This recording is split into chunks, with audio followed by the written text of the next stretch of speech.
Olá, alunos do primeiro ano. Professor Celso deixando uma videoaula gravada. Essa daqui é a primeira parte da nossa aula sobre falsificacionismo. Acredito que eu melhorei a questão do eco. Os alunos do terceiro B me deram uma dica para como gravar.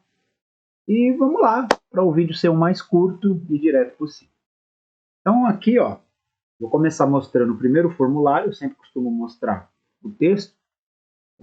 Eu baixei o vídeo e upei no meu canal. Então, o aluno que está assistindo, se não está vendo no Forms, está aqui, Galileu, o pai da ciência. E por que esse vídeo eu estou usando? A gente viu que o indutivismo é uma teoria que procura ver se uma hipótese é verdadeira. A gente fala, né, que ele quer ver se a hipótese resiste, né? Não vai observando. Então, a gente vai descobrir que isso tem um problema. Parece que a ciência não é assim. E o Galileu, vamos aqui lembrar do empirismo, lembra das teorias de como fazer o teste? Se o Galileu fizesse o que todo mundo fazia, ele não tinha descoberto nada de novo. Então tem um problema grave.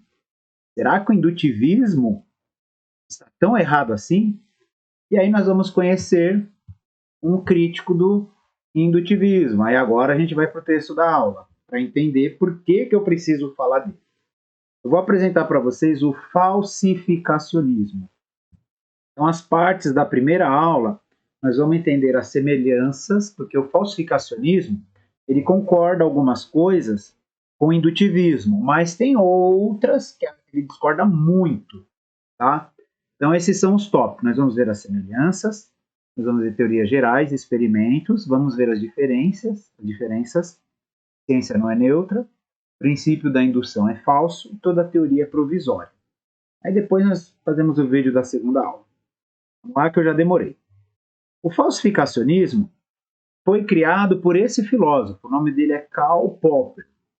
E ele escreveu um livro onde ele defendeu, esse é o livro dele, A Lógica da Pesquisa Científica. Tá? Então, uma sugestão para quem gosta de ciência, ele é um nome muito importante, você vai achar no YouTube, porque ele falou assim, o indutivismo tem umas coisinhas certas, outras eu não concordo não, e acho que são erros muito graves. Então vamos entender a primeira, onde o falsificacionismo concorda, é amigo do indutivismo. Ele vai falar assim, o indutivismo está certo. Toda teoria tem que ser geral, universal. Ela tem que procurar valer para todo o universo, em qualquer tempo, seja passado, presente ou futuro. Tudo bem? Então guardem esses dois pontos. Esse é o ponto onde eles concordam. Popper vai falar, tá certo, concordo, vou copiar. Tá? Mas o Karl Popper discorda de duas coisas é muito grave. Ele acha que o falsificacionismo acaba sendo melhor porque é um problema muito grave do indutivismo. Tá? Então ele vai falar o seguinte, que o cientista não é neutro. Isso é importante porque, lembra na primeira aula que eu falei, o cientista ele só observa. Eu fiz um organograma no final, desenhei. Todos os primeiros anos acharam o desenho engraçado, porque eu desenho mal, mas tem lá uma figura humana, aparece uma coisa, ele começa a olhar. Quer dizer, ele não estava fazendo nada, né? Apareceu, ele se interessou. O Popper vai falar assim, mentira! O cientista não é neutro, ele quer resolver alguma coisa. Neutro é que se ele não tem nada a ver. Vou dar um exemplo aqui para vocês. O Isaac Newton, que é um dos maiores nomes da ciência, um dia diz, tem uma imagem, não se sabe o quanto ela é verdadeira, mas vocês vão entender a mentira. A mentira não, o erro do indutivismo. Não vou falar mentira que parece que está brigando. Mas é o seguinte, diz que uma maçã caiu na cabeça do Isaac Newton enquanto ele estava encostado numa macieira. Aí a maçã caiu, aí ele teve a ideia. Então, o indutivismo diz que o Isaac Newton estava de boa, aí aconteceu algo, né? Ele era neutro. O Popper vai falar mentira. Quando o Isaac Newton estava encostado ali na árvore, ele já estava pensando no problema. Aí na hora que ele viu acontecendo, ele falou, achei a solução. Isso daí é importante porque o cientista é uma pessoa que ele quer resolver algum problema. Algum problema. Então ele não é neutro, ele vai procurar o que é melhor. Melhor. A outra crítica que é muito grave é que ele vai falar que o princípio da indução é falso. Qualquer coisa eu dou uma pausa e mostro a parte do princípio da indução lá do indutivismo. E a última coisa que o Popper vai falar é que não existe teoria absoluta. Então vamos ver esses 3 pontos, todos esses pontos, tá? Porque as críticas é a parte que mais vão prender a atenção da gente na aula, tá? Então, ali em cima, né, ó, quando eu falo em cima é aqui, esse verdão aqui. Só falou quais são. Mas vamos começar a ver agora por detalhe. Então ele vai falar o seguinte, que todo cientista está resolvendo, ele já está pensando, tá?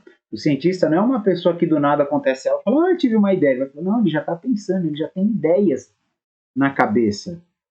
Isso daí vai se mostrar muito, muito importante. Por exemplo, o professor de biologia vai gostar de eu mostrar para vocês. Esses 2 senhores que eu mostro aqui para vocês são os 2 cientistas que descobriram o código genético. Lá perto da década de 50, agora eu não vou lembrar de cabeça, porque eu gosto de gravar de forma espontânea. Então, esses cientistas, eles não estavam de bobeira, sabe, jogando dama. Aí um olhou assim e falou, deixa eu olhar se tem alguma coisa no microscópio. Olha, achei a célula, a molécula de DNA. Não, eles já estavam querendo resolver um problema. Lembra que na aula eu falei assim, né? Vocês vão conhecer ou já conheceram a história do monge Mendel. Né? Ele descobriu como que as características eram passadas, né? Era pelo processo de reprodução. Ele misturava, se não era soja, era ervilha, mas eu acho que era soja.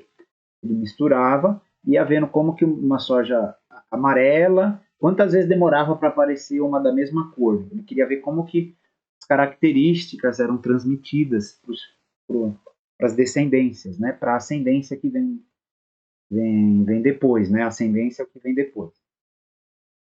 Aí esses 2 cientistas, eles não estavam de bobeira, eles já estavam pensando, então eles não eram neutros. Um outro exemplo muito importante é o Newton não, o Einstein. O Einstein, ele não descobriu de bobeira a teoria da relatividade. Não foi assim. Não, ele estava pensando. Era um problema que ele já estava, talvez pensou por dias, por horas, por anos, mas era algo que ele estava pensando. E vou aqui dar um exemplo para vocês recente. As vacinas que foram descobertas para o coronavírus, elas não foram descobertas por acaso, era um cientista, ele estava escolhendo o que era melhor, o que era pior, qual que dava resultado. Lembra dos experimentos? O cientista vai acertando até encontrar algo que parece que resolve. Não é assim. Isso é importante para mostrar que o cientista ele tem muito conhecimento naquilo que faz, muito conhecimento. Não é de uma hora para outra, olhou algo acontecer. Tá? A gente vai entrar agora, talvez, na parte mais dificinho da aula. Tá? Não vai caber todo o desenho aqui, mas eu vou tentar. A gente aprendeu, eu vou até dar uma pausa aqui, peraí. Vou dar uma pausa na gravação. Aqui, tá. Dei uma pausa, coloquei aqui uma parte da aula sobre indutivismo. A gente aprendeu no indutivismo que para generalizar, vamos devagar que alguns alunos confundiram esse ponto.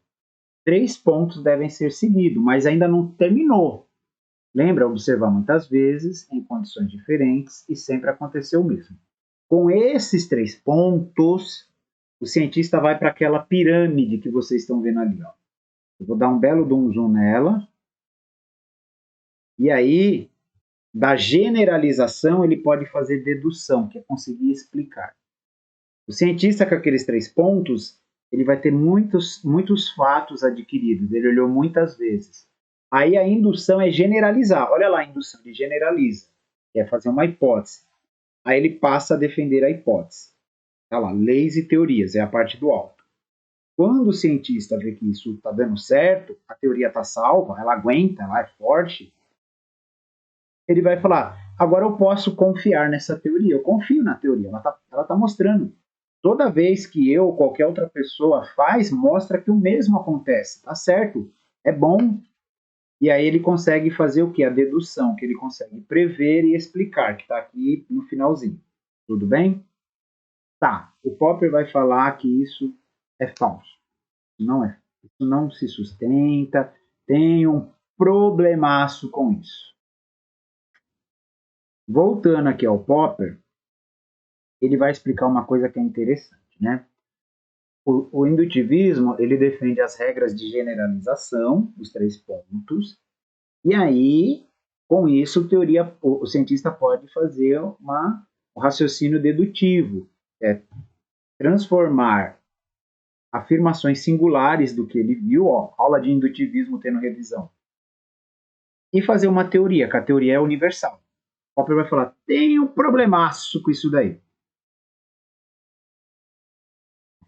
Né? Então vamos ali, ó. As afirmações singulares são afirmações sobre um estado de coisas em algum tempo, em algum lugar. Eu falei isso várias vezes na aula. E as afirmações universais são quando você fala algo que vale para o universo inteiro. E o Popper vai falar, tem um problemaço. Aí eu vou aqui dar um nome para vocês para esse problema, que é o problema do cisne. Grave isso daqui, o problema do cisne. Caso vocês não saibam, na Europa, antes dos europeus chegarem na Austrália, eles só conheciam cisnes brancos. Se alguém lá no passado, um cientista do passado, falasse assim, só existem cisnes brancos, aí ele ia morrer, ia ter outro lá no passado. Só existem cisnes brancos. Eu observei muitas vezes, aos 3 pontos. Vi no verão, no inverno, vi na Itália, vi na França, vi em vários lugares em condições diferentes e eu sempre vejo cisnes brancos. O Popper vai falar, tem um problema. Não importa o quanto uma pessoa observe. Pode ser que tenha uma exceção, tem algo diferente. E aí? Por exemplo, ai professor, eu não entendi. Às vezes os eclipses demoram muito tempo, às vezes séculos.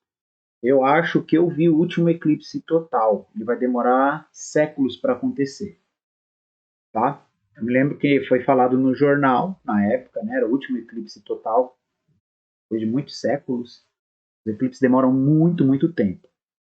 Uma pessoa que nasce e vive, passa a vida inteira sem nunca ver um eclipse, ele vai falar assim: o Sol sempre brilha no céu, não tem nada na frente dele. As nuvens estão aqui embaixo, não tem nada lá no espaço na frente dele. Eu já vi muitas vezes, eu já vi em dias diferentes e sempre é assim. Então o Popper vai falar, você não tem como garantir que no futuro algo vai ser diferente do que você viu muitas vezes. Não dá, não dá. Aí vocês falam, tá, professor, mas isso já aconteceu? Então, o Galileu, ele viveu numa época que todo mundo falava. A Terra é o centro do universo, né, e do sistema solar. É o Sol que gira. Aí ele catou uma luneta, olhou e falou, ele duvidou. Ele duvidou da teoria. Ele falou, opa, ele não quer saber se a teoria é forte, ele quer saber se tem algum problema na teoria. Ele pegou, olhou pela uma luneta e fez a observação e descobriu isso daí. Ele olhou para Júpiter, aí tá Júpiter, né? Aí ele viu uma bolinha passando atrás de Júpiter e sumindo e depois aparecendo, aí passava na frente. Júpiter falou: olha, nem tudo gira ao redor da Terra, nem tudo gira ao redor da Terra, tá? Então o Popper vai falar assim: não adianta. E vamos daqui dar um exemplo. A gente achou de início que muitos remédios combateria muitas doenças. Depois mostrou-se que não. Então não adianta observar muitas vezes. Não dá para fazer uma afirmação universal. E esse é o problema do cisne. E o que o problema do cisne tentou mostrar? Que o princípio da indução é falso. Olha lá em vermelho, ó. Não é possível de afirmações singulares defender afirmações universais. Né? Falar que algo, só porque aconteceu muitas vezes, condições diferentes, não dá. Tá? E aí, para terminar essa primeira aula, ela vai ser rapidinho. O Popper vai falar o seguinte: não existe teoria definitiva. Antes do Galileu, o pessoal acreditava há muitos séculos que a Terra era o centro do sistema solar. E mostrou-se falso.